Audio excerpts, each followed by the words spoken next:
तो आपको बता दें, बड़ी खबर इस वक्त जम्मू कश्मीर के पुंछ से आ रही है, जहां पर जम्मू कश्मीर के मेंढर सेक्टर में एलओसी पर धमाका हुआ है। 3 जवान जख्मी बताए जा रहे हैं। बड़ी जानकारी इस वक्त आपको बता दें, पुंछ जिस तरीके से लगातार आपको बताएं कि आतंकियों के निशाने पर रहता है, ये जानकारी इस वक्त मिल रही है। मेंढर सेक्टर में एलओसी पर धमाका हुआ है। बड़ी जानकारी इस वक्त बता रहे हैं, 1 अफसर और 2 जवान इसमें जख्मी बताए जा रहे हैं। और बड़ी जानकारी आपको दे दें, जम्मू के मेंढर सेक्टर में एलओसी पर धमाका हुआ। धमाके में 3 जवान जो है वो घायल हुए हैं। हालांकि अब पूरे इलाके को घेर लिया गया है। लगातार भारतीय सेना की तरफ से सर्च ऑपरेशन चलाया जा रहा है। लेकिन सीधे लिए चलते हैं आपको ग्राउंड जीरो पर, जहां पर हमारे सहयोगी गुरसिमरन हमारे साथ जुड़ चुके हैं। गुरसिमरन, क्या कुछ अपडेट है खबर के बारे में, सबसे पहले बताइए।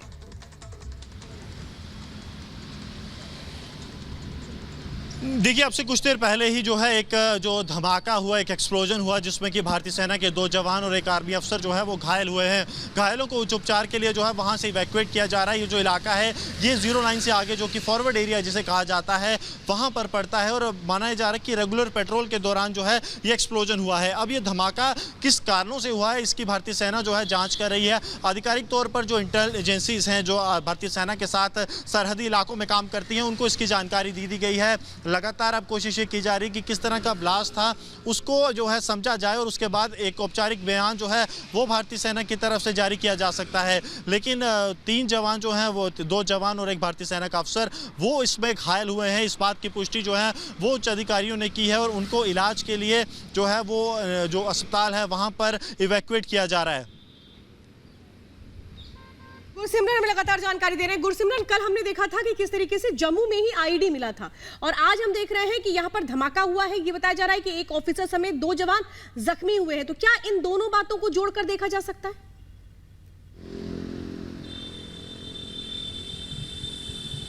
देखिए, अभी ये कहना बहुत ही मुश्किल है, और क्योंकि ये एक फेंस के आगे का इलाका है, यहाँ पर हमेशा जो है सुरक्षा बलों की नज़र बनी रहती है। तो कल के जो हुआ जम्मू में, उससे दौड़कर अभी तक तो देखा नहीं जा सकता। लेकिन भारतीय सेना और जो बाकी एजेंसीज भारतीय सेना के साथ सरहद पर काम करती हैं, वो इस बात की जांच कर रही हैं कि आखिरकार ये किस तरह का जो ब्लास्ट है वो हुआ है, और हर एक पहलू की जांच की जाएगी। कोई भी पहलू जो है वो एजेंसियों की तरफ से छोड़ा नहीं जाएगा। लेकिन क्योंकि अभी एक चंद मिनट पहले की घटना है, चंद समय पहले की घटना है, इसलिए कुछ कह पाना इतनी जल्दी बहुत ज़्यादा मुश्किल होगा।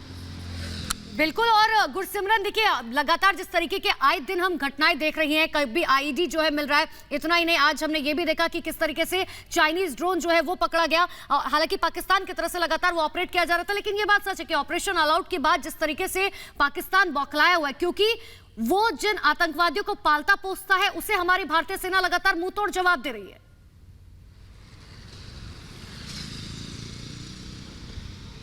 देखिए, निश्चित तौर पर पाकिस्तान बौखलाया, और इसमें कोई शक नहीं है। पाकिस्तान क्या चाहता था? पाकिस्तान चाहता था कि उसके आतंकियों को एक सेफ बेस मिले, जो कई वर्षों तक कश्मीर घाटी में मिलता रहा। लेकिन अब क्योंकि एक एक कर बड़े कमांडरों का खात्मा हो रहा है, आतंक के जो प्यादे हैं वो भी लगातार गिरफ्तार हो रहे हैं, मारे जा रहे हैं, तो उससे अब पाकिस्तान को एक नए बेस की तलाश है। इसलिए पाकिस्तान अब अपना पूरा फोकस जम्मू संभाग में ला रहा है। आप देखिए किस तरह से पिछले 1 महीने में आतंकी गतिविधियां बढ़ सी गई हैं। 9 मार्च से ये सिलसिला जो है वो उधमपुर के आईडी ब्लास्ट से शुरू हुआ था। उसके बाद जो है उधमपुर के बाद राजौरी में हमने देखा कि 1 महीने में बैक टू बैक 4 संदिग्ध ब्लास्ट होते हैं, 2 जिसमें कि आईडीज थी। उसके बाद अगर बात की जाए, जम्मू के सुजवा में एनकाउंटर होता है। कल जम्मू के बत्रा इलाके में जो है आईडी पकड़ी जाती है। यानी कि कहीं ना कहीं पाकिस्तान हर संभव प्रयास कर रहा है कि जम्मू कश्मीर को दहलाया जाए, देश के अन्य भागों में भी ज़्यादा से ज़्यादा नुकसान किया जाए। अभी से कुछ देर पहले ही बीएसएफ को जो है वो बड़ी कामयाबी अमृतसर में मिली है, जहाँ पर एक पाकिस्तानी ड्रोन जो कि या तो एक पूरे इलाके की रेकी करने आया था या फिर कुछ सामान फेंकने आया था, उसको जो है जब्त किया गया है।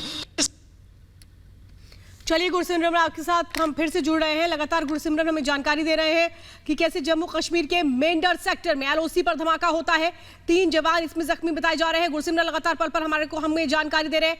ये बताइए गुरसिमरन कि ये जो इलाका है मेंढर का, लगातार यहाँ से घुसपैठ की कोशिशें होती रही हैं, और इसको किस तरीके से रोका जाता रहा है वो भी हमने देखा है। लेकिन ये जो धमाका हुआ है, किस तरीके का धमाका बताया जा रहा है, अगर कोई जानकारी मिल पाई हो?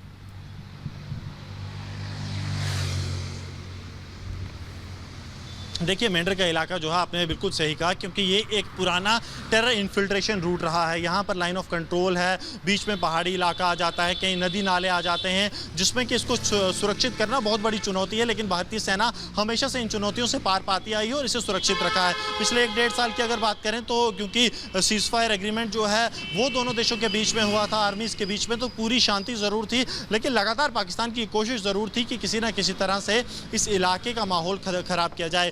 कहीं OGWs के जरिए पुंछ डिस्ट्रिक्ट में आप देखिए तो पिछले साल के अंत में जम्मू कश्मीर के इतिहास का सबसे लंबा एनकाउंटर हुआ था भाटा दूरिया में, जिसमें भारतीय सेना के 9 जवान शहीद हुए थे और उस एनकाउंटर के 64वें दिन जो एक आतंकी था वो मारा गया था। ऑपरेशन वो अभी भी आधिकारिक तौर पर खत्म नहीं हुआ है, यानी कि 6 महीने 7 महीने से ज़्यादा वो एनकाउंटर भाटा दूरिया का ऑपरेशन अभी भी लगातार जारी है।